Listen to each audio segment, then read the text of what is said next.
2024년 3월 28일 목요일입니다. 오늘 고난주간 네 번째 날입니다. 오늘 하나님께서 우리들에게 깊이 묵상하라 주시는 말씀은 로마서 3장 1절에서 18절까지의 말씀입니다. 먼저 말씀을 함께 읽어보십니다. 그런즉 유대인의 나음이 무엇이며 할례의 유익이 무엇이냐. 범사에 많으니 우선은 그들이 하나님의 말씀을 맡았음이니라. 어떤 자들이 믿지 아니하였으면 어찌하리요. 그 믿지 아니함이 하나님의 미쁘심을 패하겠느냐.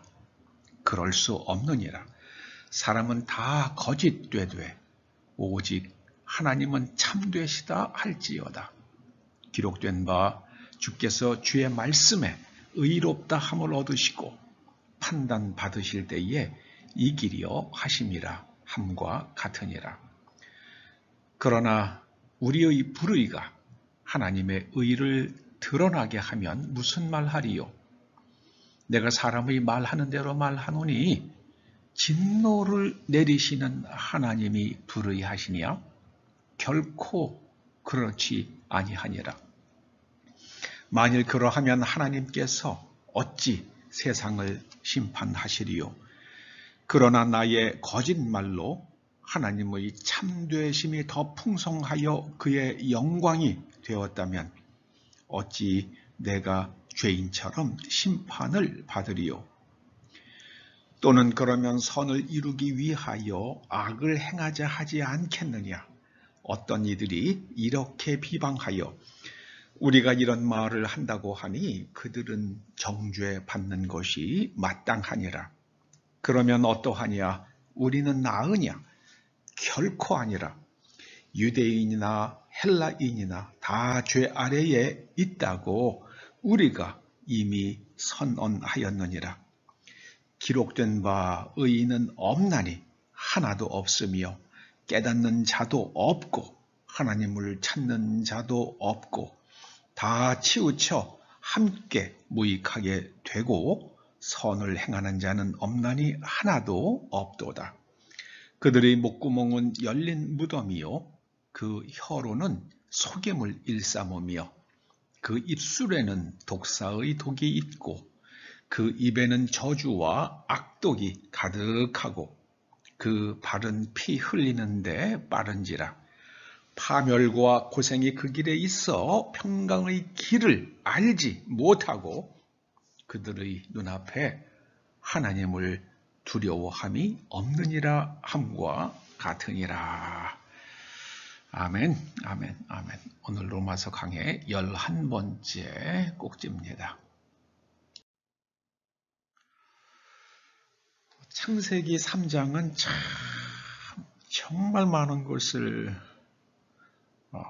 생각하게 하고 깨닫게 하는 말씀드립니다.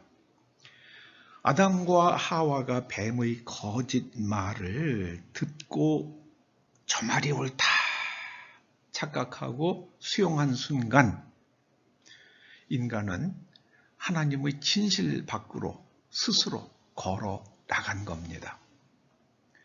거짓을 따라간 인간의 앞길에는 평강은 사라지고 파멸과 고생이 찾아왔습니다. 우리말 성경이 선과 악으로 번역한 그 악에 해당되는 히브리어 라. 이 라를 이 라의 개념을 가장 잘 설명하는 두 단어가 바로 오늘 본문에 나오는 파멸과 고생입니다. 파멸과 고생. 너희들 망할래? 고생하며 살래? 아니면은 풍성한 삶을 살래? 그 풍성함이 바로 선으로 번역된 히브리어 토브입니다. 풍성하게 살 것인가? 파멸과 고생의 삶을 살 것인가? 거짓을 따라가면 거짓을 따라가면 그 끝은 파멸과 고생입니다. 그러나 하나님의 말씀을 따라가면 그 끝은 평강입니다. 샬롬입니다. 마음의 평안, 지갑의 풍성함, 그리고 온 가족의 건강함입니다. 아담과 하와가 어쩌다 뱀의 거짓말을 수용하게 되었습니까? 생각하지 않았기 때문입니다. 창조주 하나님의 말씀과 뱀의 말이 다릅니다. 자, 그러면 일단 생각하기에 앞서서 일단 누구 말을 더 신뢰해야만 하는 겁니까?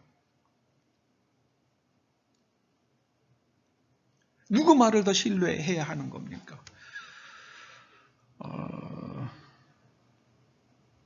제가 아는 어떤 의사가 그런 얘기를 하더라고요. 환자들한테 이렇게 저렇게 뭐 이런 거는 드시면 안 되고 저런 거는 뭐 하지 말고 이렇게 이제 그 사람이 겪고 있는 질병을 치료하는 그런 이제 생활 습관이나 그 다음에 또 피해야 할 것들을 얘기해 주면은요 안 듣는데요. 그냥 누군가가 병문안 와서 뭐 무슨 나무 뿌리가 좋대, 무슨 뭐 이파리가 좋대 이런 말을 하면은요 그것 좀 사다 달라고 그런대요. 여러분, 내가 지금 병원에 가 있어요. 그러면 의사의 말과 그 다음에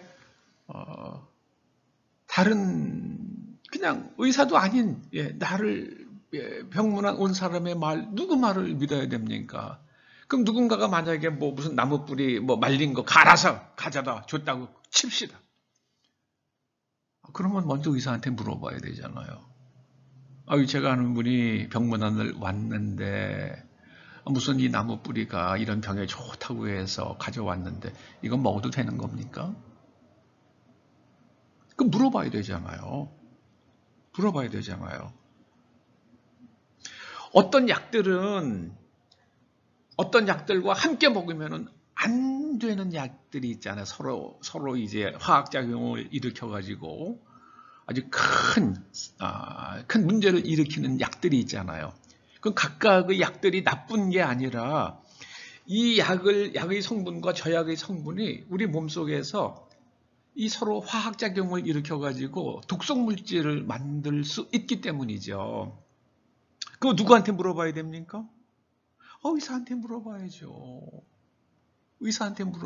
근데 우리는 그냥 누가 찾아와가지고 이 입심 좋은 사람이요. 야, 누가 이거 먹고 다 낫대. 이러면은요. 그냥 귀가 솔깃해. 이게 아담과 하와가 그랬잖아요. 특히 여자들이요.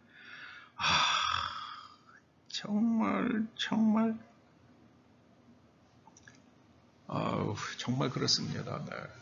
정말 그렇습니다. 예. 그리고 생각해 봐야죠. 아담과 하와는 그거 먹으면은 죽는다고 말씀하신 하나님께 여쭤봐야 되잖아요. 하나님께서 만드신 뱀, 이게 중요한 거예요. 하나님께서 만드신 뱀이 저에게 와서 그 선악을 알게 하는 나무 열매를 먹어도 죽지 않는다고 하면서 오히려 우리의 눈이 밝아져서 지혜로워져서 하나님 수준으로 성장할 거라고 이야기하는데요. 저 뱀의 말이 맞는 건가요? 하나님께 여쭤봐야 되잖아요. 안 여쭤봐요. 그냥 홀랑 먹어버려요. 뱀의 말을 듣고요.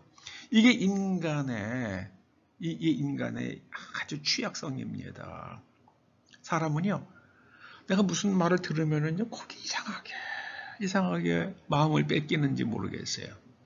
그것이 먼저 진실인지, 거짓인지, 거기에 논리적 함정은 없는지, 따져봐야 됩니다. 여러분 가인을 한번 생각해 보시자고요. 가인은 그가 드린 제물이 여러분 하나님께 제사를 드렸다는 것을 주목하셔야 돼요. 그런데 어떻게 하셨기에 가인이 제물을 하나님께서 자신의 제물을 받지 않으셨다고 느꼈는지는 모르겠어요.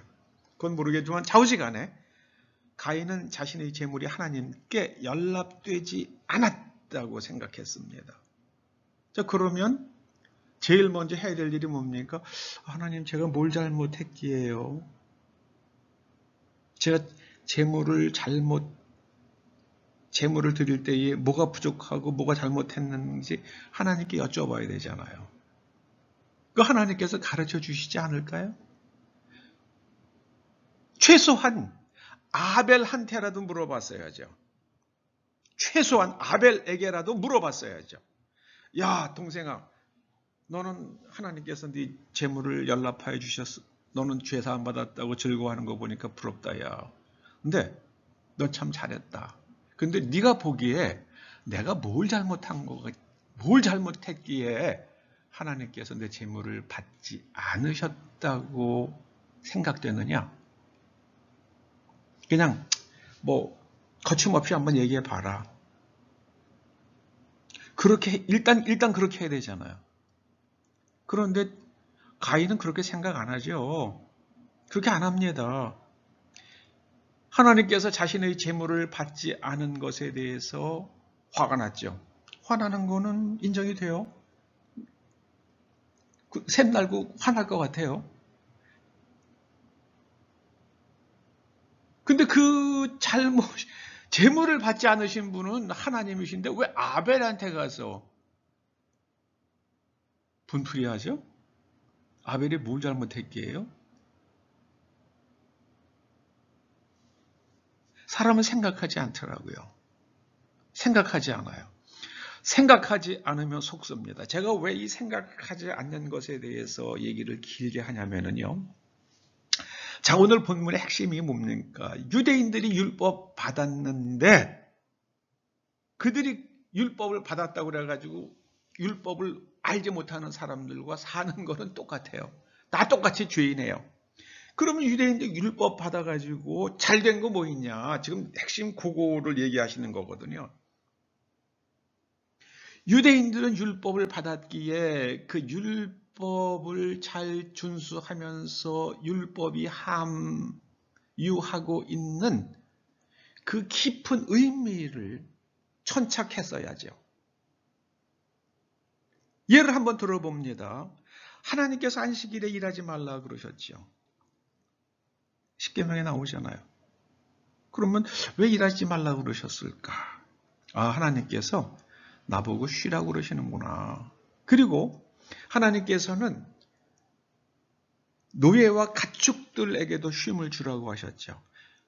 그러면서 일주일에 하루는 일하지 말고 먹고 사는 문제로부터 벗어나서 하나님께서 주신 말씀, 그리고 지난날의 시간들, 내가 일주일 동안 살아온 시간들을 잘 생각해 보면서 내가 하나님의 뜻에 합당한 삶을 살지 못한 게 있었던가? 내가 잘못 말한 게 있었던가? 내가 근거도 없이 누구를 비방한 게 있었던가? 내가 남에게 속여서 무엇을 취득한 것이 있는가? 이런 것들을 생각해 보면서 자기 내면을 하나님의 말씀에 일치하도록 계속 수정하는 시간을 가져야죠. 이게 안식일의 의미 아닙니까? 쉬면서요. 쉬면서 그걸 했어야 되죠. 여러분, 사람은 쉬어야 체력이 회복되잖아요. 세상에 천하 없이 공을 잘 차는 선수들도요. 죽어라 뛰면은 그러고 나서는 이틀이나 사흘 후에 시합을 하면은 그거 제대로 못 뛰잖아요. 체력이 회복되는데 다시 올라오는데 일주일 이상 걸리잖아요. 왜냐하면 사람 근육이 축적하고 있는 에너지가 있잖아요. 그거를 다 방전하고 나면은 그걸 다시 끌어올리는데 시간이 걸린단 말이에요. 모든 그 노폐물들 다 제거하고요. 그 다음에 다 몸 바깥으로 배출하고 새로운 에너지로 온몸을 채우고 근육을 다시 아주 유연하고 탄력 있는 근육으로 돌리는데 근육이 피곤하고 그 젖산이 많이 쌓여 있으면 근육이 재기능 못 하거든요. 그래서 쉬어야 되는 거예요. 그래서 로테이션이 필요한 거 아닙니까? 여러분 생각하지 않으면 인간은 진실과 거짓을 구분하지 못합니다. 어떤 유튜버가 최근에 그런 말을 하더라고요. 야, 전공의들이 무슨 리베이트를 받았대. 전공의가 받은 거예요? 아니면은 전공의로 일하던 어떤 개인이 받은 거잖아요. 근데 그걸 전공의라고 말을 하는지 모르겠더라고요. 거긴 뭡니까? 사악한 의도가 깔려있죠. 전공의가 나쁜 거야! 저놈들은 리베이트나 받고 거짓말하는 놈들이야. 그러는 국민들을 가스라이팅 하려고 그러는 거죠. 아주 세뇌시키려고요. 겁주는 거죠. 그 너희들 대통령이 지금 잘하고 있으니까 전공의가 뭘 잘못했나 그런 생각하면은 너희들 리베이트 받는 그 집단에 대해서 집단이 아니잖아요. 야, 정말 저 그 유튜버 정말 사악하더라고요. 정말 사악하더라고요. 여러분, 인간의 죄는 진실과 거짓을 구분하지 못하는 데서부터 시작이 됩니다. 그래서 진실과 거짓을 구분하지 못하면은 거짓을 따라가게 돼요. 거짓을 따라가게 됩니다. 거짓을 따라가게 됩니다. 진실을 떠나면 파멸과 고생이 찾아옵니다. 저는 우리나라에서 참 대한민국을 보면서 안타까운 게요. 검사라고 사기를 치고 다니는 사람이 있었잖아요. 검사라고 검사가 아닌 사람이. 근데 그런 사람은 그렇게 떠받드는 사람이 많다는 거에 대해서 제가 머리가 아파요. 머리가 아파요.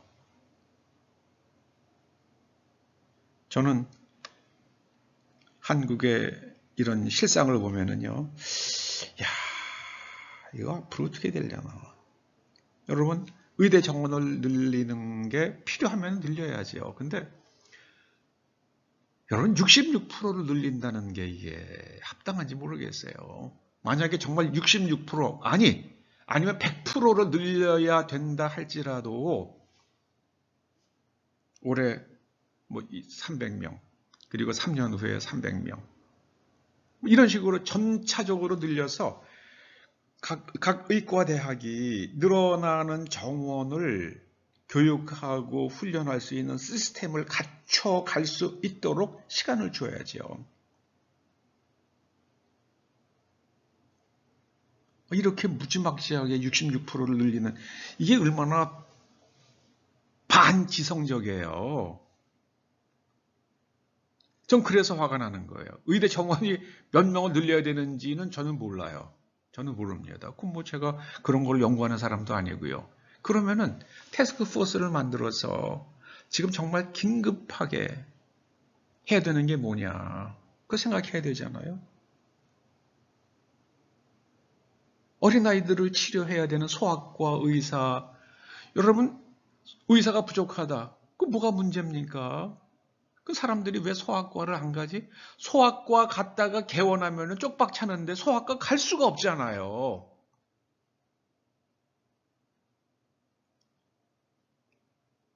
그리고 각 병원에서도 그런다고 그러더라고요.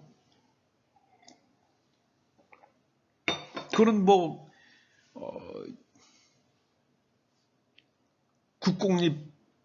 국립병원이나 국가에서 운영하는 병원이나 아니면은 일반 사립 의과대학에서 하는 병원이나 똑같대요.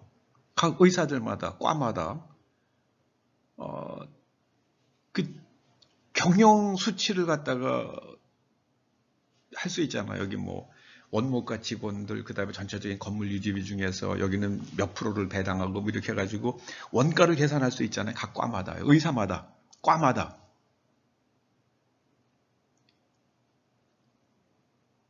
그런데 우리 과가 매년 적자가 나면은 그 과는 병원에다가 해만 끼치는 과가 되잖아요. 그러면 병원 경영자 입장에서는 어떻게 해야 되겠습니까? 저기 자꾸만 적자가 나. 그러면은 의사수 줄여야죠. 방법이 없잖아요. 의사수 줄여야죠. 적자 나는 과는요. 계속 적자가 나면 없애야죠. 제가 경영자라면 그렇게 할 수밖에 없을 것 같아요. 그런 복잡한 문제들을 갖다가 의대 정원 늘리면 다 해결된다고 생각하는 이 단순 무식 반기성적인 이 관점, 이게 도대체 누구 머리에서 나온 건지는 모르겠는데요. 세상에 대통령이 그 카드를 흔들면 안 되죠. 왜냐하면 대통령은 맨 마지막에 있어야죠. 그러다가 누군가가 장관이 흔들든 뭐 국회의원이 흔들다. 그러면 안 되죠 하고 대통령이 바로 잡을 수 있어야 되잖아요. 대통령이 그 카드를 자기가 먼저 들고 흔들었으니까 이제 뒤로 물러갈 데가 없잖아요. 그게 맞는지 틀리는지 검토를 해봐야 될 거 아니에요. 여러 사람의 의견을 들어봐야 될 거 아니에요. 제가 그래서 한숨이 나와요. 이게 지금 이스라엘 사람들이 율법을 받고 나서 저지른 것과 똑같은 사고 패턴이에요. 그것이 옳은지 그른지 진실인지 거짓인지 생각하지 않아요. 2,000명 갖고 모자라면 5,000명 들리자고 그래야 되잖아요. 대통령은. 왜요? 따져보지 않았으니까 2,000명으로 충분한지 아닌지 그거 모르잖아요. 태스크포스를 갖다 만들어서 의사들도 동의할 수밖에 없는 아주 잘 다듬어진 연구 자료를 가지고 설득해야죠. 자, 그리고 의사수 늘어나면은 국민 의료보험 부담 늘어나죠? 여러분, 너 시골에 있는 노인들이야 의료보험 더 낼 거 없어요. 그분들은 누가 더 내야 됩니까? 도시에 있는 급여 생활자들이잖아요. 지역보험하고 이거 직장보험을 갖다 합쳐놨잖아요. DJ 때. 그거 안 되죠. 지역에 있는 사람들, 직장인들의 월급 털어가지고 그거 병 고쳐주자는 게 그 DJ의 정책 아닙니까? 지역보험과 직장보험 합친 거잖아요. 지역보험 사람들 옛날에 보험료 작게 내면은 뭐 작게 해주는 수밖에 없잖아요. 두 개가 완전히 주머니가 다르니까요. 그렇게 가지고 너희들 돈 못 벌어서 돈 적게 내지. 그래도 치료 잘 받게 해줄게. 저놈들 돈 뺏어서 해줄게. 이게 공산주의거든요. 이게 사회. 저놈이 네 돈 다 가져갔으니까 저놈 돈 뺏어서 넣어줄게. 그게 공산주의 아닙니까? 교회는 뭐 합니까? 하나님께서 어려운 사람 도와주라고 그러셨으니까, 하나님께서 당신에게 좋은 재능을 주셔서 돈 많이 벌었으니까 어려운 사람 좀 도와주라고. 이게 복음이고요. 내가 뺏어서 넣어줄게. 이게 공산주의, 공산혁명의 기본 관점이잖아요. 의대 정원 늘리면 안 그래도 요새 젊은 사람들 의사 되고 싶어하는 사람들 많다고 그러잖아요. 그러면 과학적으로 1등에서 무슨 뭐 2,000등까지 다는 아니겠지만은요. 3,000등까지 다 의대 갔는데 이제는 5,000등까지 가고 그 똑똑한 사람들 과학적으로 못 가게 될 겁니다. 참 대단한. 왜 그럴까요? 생각을 하네요. 생각을. 여러분, 진실과 거짓을 구분하기 위해서 생각하지 않으면 우리들도, 저도, 여러분들도 파멸과 고생으로 끌려갑니다. 피할 길이 없어요. 그것이 바로 오늘 로마서 3장 1절에서 18절까지의 말씀입니다. 기도하시죠. 아버지 하나님, 저희가 깊이 생각하며 살게 하여 주시옵소서. 깨닫게 하여 주시고 하나님의 깊은 뜻을 깨달아서 하나님을 기쁘게 해드리는 사람들 되게 하여 주시옵소서. 예수님의 이름으로 기도드립니다. 아멘.